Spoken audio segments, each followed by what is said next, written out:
Welcome to Static GK. This is part third of our lecture on the preamble of the Constitution. और इस part में हम पढ़ेंगे significance of the preamble, amenability of the preamble, means whether it can be amended or not, and we will see whether it's a part of Constitution or not. And with these three topics we will finish our preamble of the Constitution. तो start करते हैं अपना पहला topic, that is significance of the preamble. Significance means इससे हमें क्या convey होता है. सिग्निफिकेंस मीन्स प्रियम्बल से क्या कन्वे होता है. The preamble embodies the basic philosophy and fundamental values on which the constitution is based. Preamble contain करता है बेसिक फिलॉसफी और फंडामेंटल वैल्यूज़ जिस पे कॉन्स्टिट्यूशन बेस्ड है. लाइक हमारा नेशन जो डेमोक्रेटिक होगा, ठीक है, इट्स अ रिपब्लिक होगा. We will secure equality, justice. ये जो है बेसिक फिलॉसफी और फंडामेंटल वैल्यूज़ है कॉन्स्टिट्यूशन की, जिस पे कॉन्स्टिट्यूशन बेस्ड है. ये हमें प्रियम्बल से पता चलती है. It contains the vision and reflects the dreams and aspirations of the constitution makers.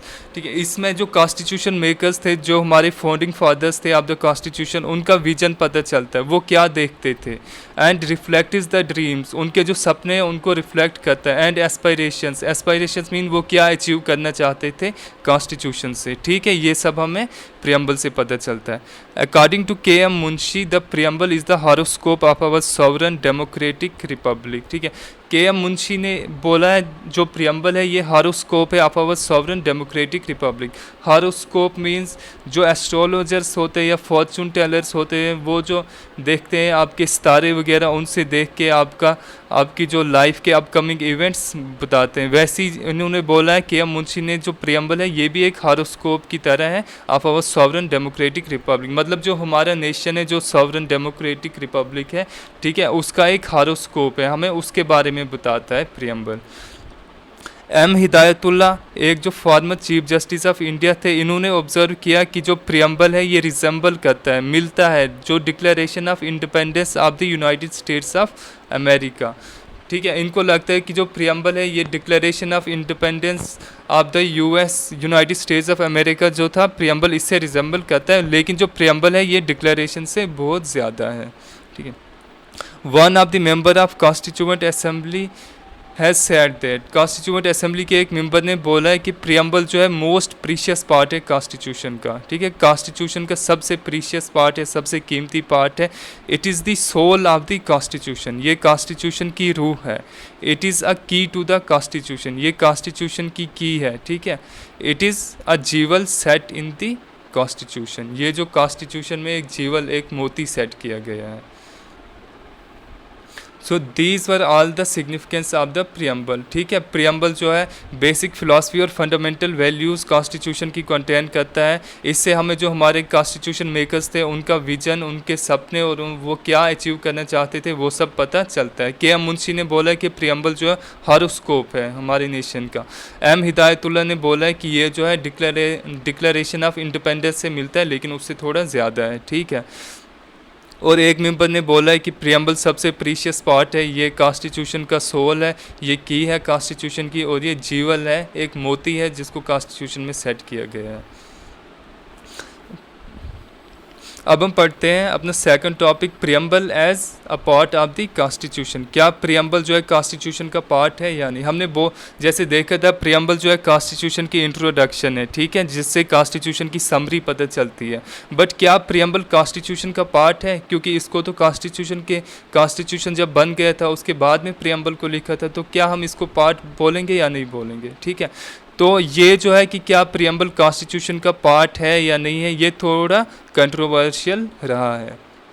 कैसे कंट्रोवर्शियल रहा है वो हम देखते हैं। In the Berubari Union case, Berubari Union case 1960, Berubari Union case क्या, सुप्रीम कोर्ट में एक केस गया था बीरूबारी यूनियन केस के नाम से। इसमें सुप्रीम कोर्ट ने क्या बोला है कि preamble is a key to the minds of the makers of the constitution, however it is not a part of the constitution. इसमें सुप्रीम कोर्ट ने ये बोला था कि प्रियम्बल से हमें जो कॉन्स्टिट्यूशन मेकर्स थे उनके माइंड का पता चलता है, ठीक है, ये की है उनके माइंड तक, लेकिन ये कॉन्स्टिट्यूशन का पार्ट नहीं है, ठीक है। बीरूबारी यूनियन केस में सुप्रीम कोर्ट ने बोला था कि preamble is not a part of the constitution.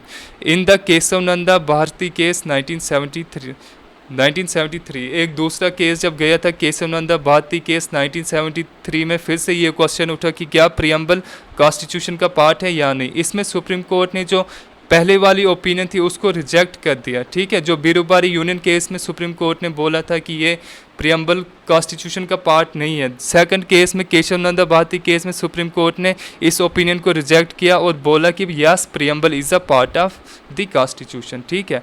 Supreme court जो अपने डिसीजंस को चेंज भी कर सकता है, ऐसा नहीं है एक बार जो उन्होंने बोल दिया बस उसी पर रहेंगे, ठीक है। तो केशव नंदा भारती केस में इन्होंने बोला preamble is a part of the constitution. In the LIC of India case 1995, एक और केस में ये क्वेश्चन जब उठा फिर से 1995 में LIC of India case, supreme Court ने फिर से बोला है कि preamble is an integral part of the constitution, ठीक है। तो अभी जो करंट ओपिनियन है वो यही है LIC ऑफ इंडिया केस की कि yes preamble is an integral part of the constitution. अभी अगर आपको कोई पूछेगा कि whether preamble is a part of the constitution और नॉट, तो आप बोलोगे yes preamble is an integral part of the constitution. Well forwarding the preamble for votes, जब प्रियम्बल को कॉन्स्टिट्यूएंट असेंबली में वोट्स के लिए पास किया था, ठीक है, जो प्रेसिडेंट थे उस टाइम के कॉन्स्टिट्यूएंट असेंबली के, उन्होंने बोला था कि the question is that preamble stands part of the constitution, the motion was then, ठीक है। उस टाइम के जो कॉन्स्टिट्यूएंट असेंबली के भी प्रेसिडेंट थे उन्होंने भी बोला था कि yes preamble is a part of the constitution. उसके बाद वो जो मोशन था प्रियम्बल को एक्सेप्ट करने का वो पास किया गया था। हैंस जो अभी की करंट ओपिनियन है सुप्रीम कोर्ट की, जो इन्होंने बोला yes preamble is an integral part of constitution, ठीक है, ये कंसोनेंस में ये मिलती है किससे, जो ओपिनियन थी founding fathers of the constitution की, ठीक है। हाउएवर आपको दो चीज़ें याद रखनी है, ठीक है। नंबर फर्स्ट कि प्रियम्बल ना ही तो कोई सोर्स ऑफ पावर है लेजिस्लेचर के लिए, ठीक है, ना ही प्रियम्बल से जो हमारे लेजिस्लेचर है उनको कोई पावर मिलती, ना ही ये प्रोहिबिशन है, ना ही ये रोकती है द पावर्स ऑफ लेजिस्लेचर, ठीक है, ना ही प्रियम्बल पावर देती है लेजिस्लेचर को, ना ही उनकी पावर्स रोकती है। नंबर टू जो आपको याद रखना है, इट इज़ नॉन जस्टिसेबल, ठीक है।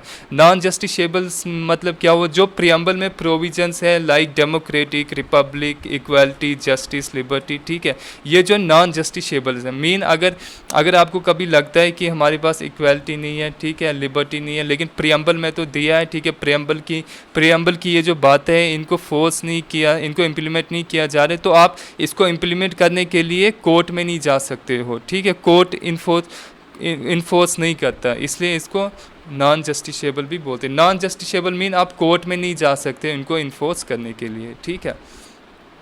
So that is it.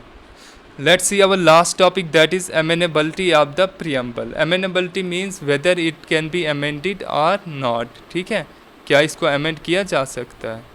amend means क्या इसको change किया जा सकता है, ठीक है।